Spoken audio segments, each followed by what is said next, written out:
Hey, so I thought it would be fun to make some videos just documenting my ownership of my 540i here. Had this thing since January of this year, 2025.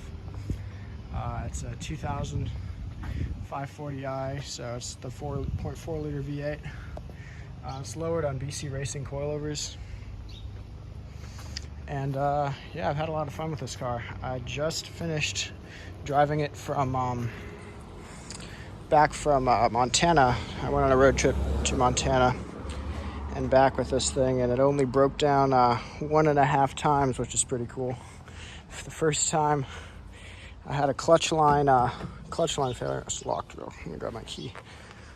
I had a clutch line failure in New Mexico, where the clutch line, I guess, just failed right where it meets up with the hard line, like where the soft line meets with the hard line. I had to replace the whole clutch line from the master cylinder down to the slave cylinder.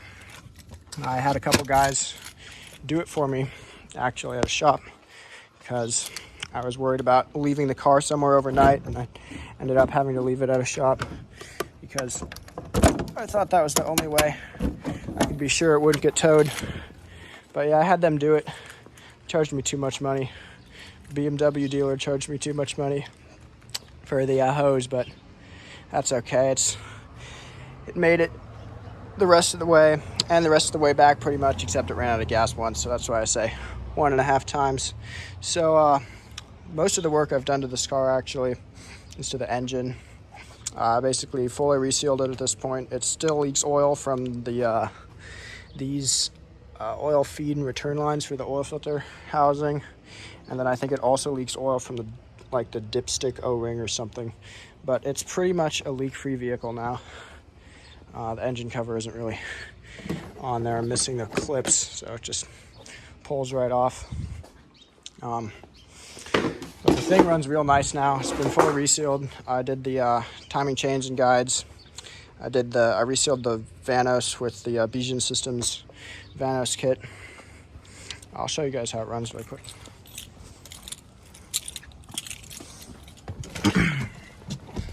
The parking brake isn't the best at holding it, so it's got a little bit of a belt squeak, which I need to address. Looks like the parking brake's holding it for now. It's a little sketchy leaving it running in neutral like this, but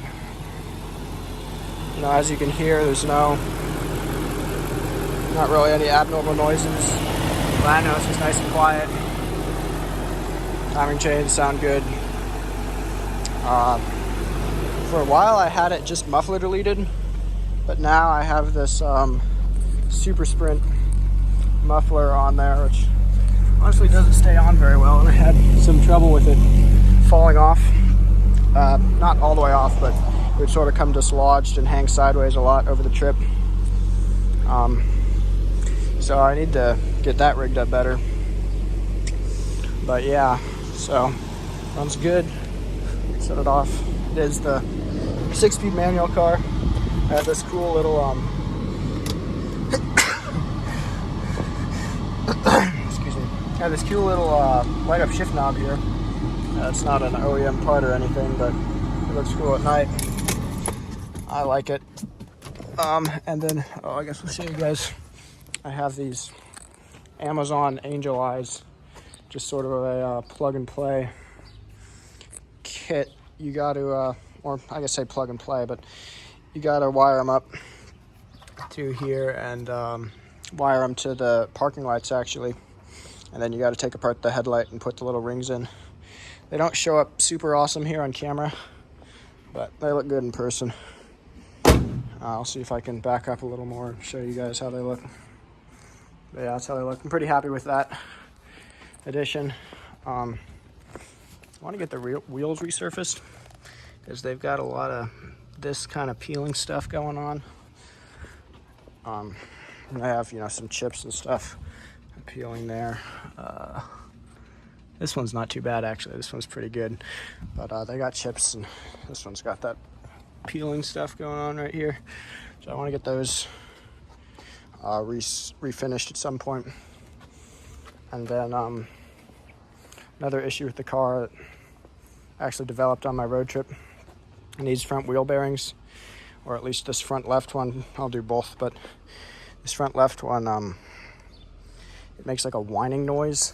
I'm pretty sure it's this front left one, because whenever you turn to the right, like, and you're loading up this this wheel bearing here, it gets louder, and then whenever you turn to the left and the weight's on the other side of the car, it gets quieter. But yeah, so probably gonna need those wheel bearings. It does need probably a whole front suspension refresh. It feels a little loose. It's not super bad or anything, but it gets a little bit of that vibration under braking from the tension arms. It's intermittent, but it gets it some of the time. So worth replacing those, and the rest of the suspension too. I think it'll just tighten up the way the car feels. Let's see, I got the bumper repainted because whenever I bought the car, it had a really big dent right here. I don't know, you can probably see on camera, the paint's a little different. Kind of cheap paint. I wish maybe I'd spent a little bit more on paint, but I had my dad repaint it for me. I did the body work, or most of the body work, getting it smooth and everything. I cut out the spot where the dent was, and I welded a piece back in. But yeah, it looks decent now. Pretty good enough for me. There's body issues in the rest of the car too, but I'll show you guys those in a second. Interior is pretty dirty in here. I haven't cleaned it since I got back, but these things, the clips are broken. I need to get those. Headliners sagging a little bit. You can see it there, and you can see it in the back corners. That's the wrong C-pillar piece. That's the right one, but it's peeling. Every one of these pillars is peeling. These are some crappily reupholstered ones I actually got from a junkyard, but I need to get better ones. They're no good. The dead pedals cracked, which is annoying. The shifter it's got, some play in it, but it's not too bad. But one weird issue I have with this car is sometimes I'll be driving and it won't want to go into gear. You'll put it in gear and it'll pop itself out like that whenever you're trying to drive. And I think that's because the mounts are actually so shot for the transmission and engine on this car that the engine will shift sometimes, and it'll be so shifted to one way that it'll try to pull the car out of gear. Because what I've noticed will remedy it is if I tap on the gas, like as I'm pulling it into gear to jostle the engine around, the car goes right into gear and does not fall out. So that's interesting. Unfortunately, I'll show you some of the body issues. This scratch here was me whenever I was jacking up the car from whenever I had the clutch line issue in New Mexico. It's got a lot of paint chips.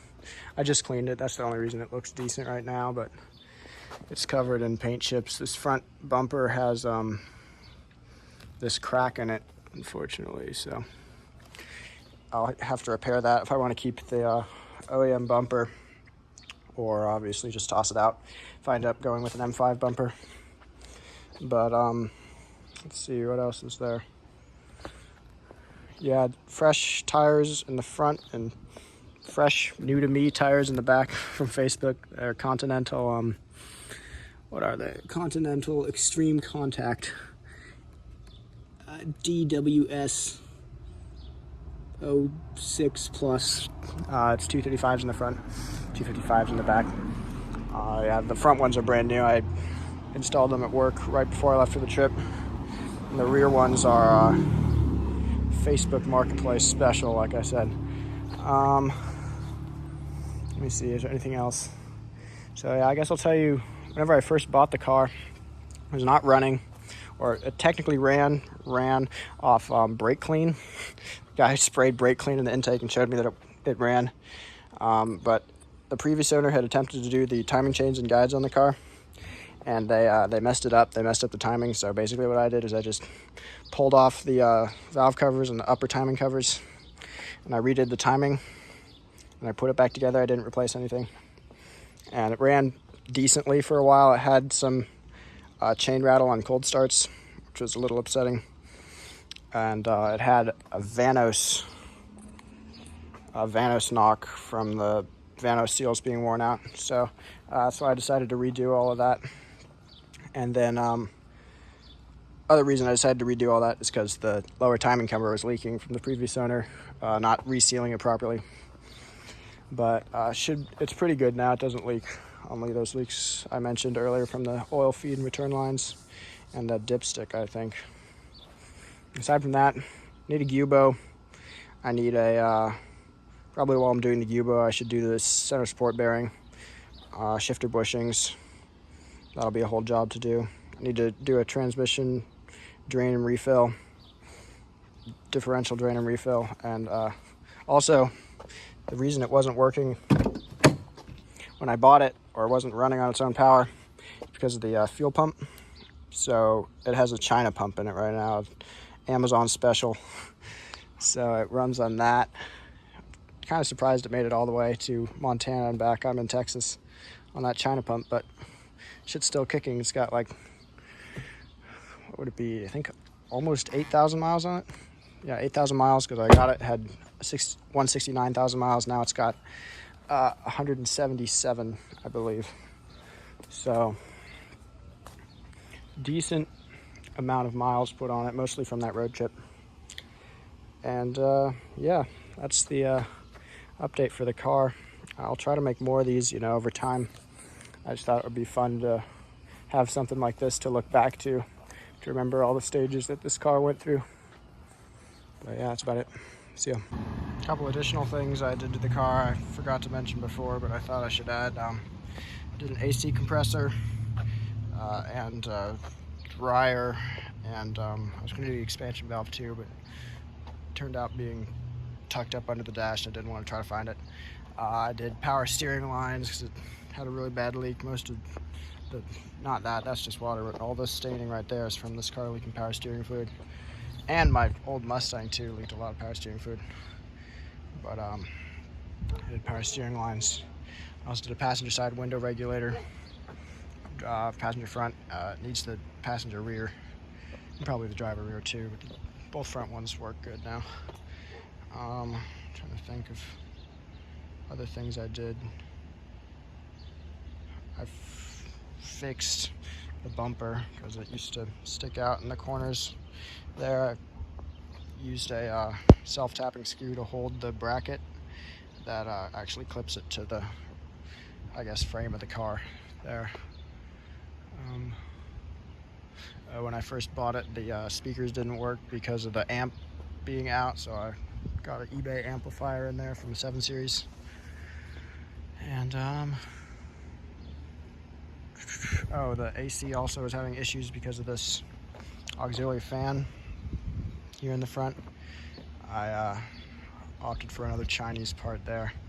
I'm saying there's a lot of Chinese parts on this car, but everything in the engine and everything that matters really is good German parts. So it's all OE stuff for the engine, guides and gaskets and everything like that. But for stuff like a fan, just come on, man. I'm not gonna spend $350 on a German fan. I'm just gonna buy a $100 Chinese one. And it's worked fine so far. So same with the fuel pump. The fuel pump is something I wish I had gone with a German part on, but hasn't bit me in the ass yet, and hopefully it won't. But I do want to get a new fuel pump for it soon. The fuel gauge doesn't work because of the fuel pump float being fucked up too, so I need to fix that. Anyways, I think that's about it.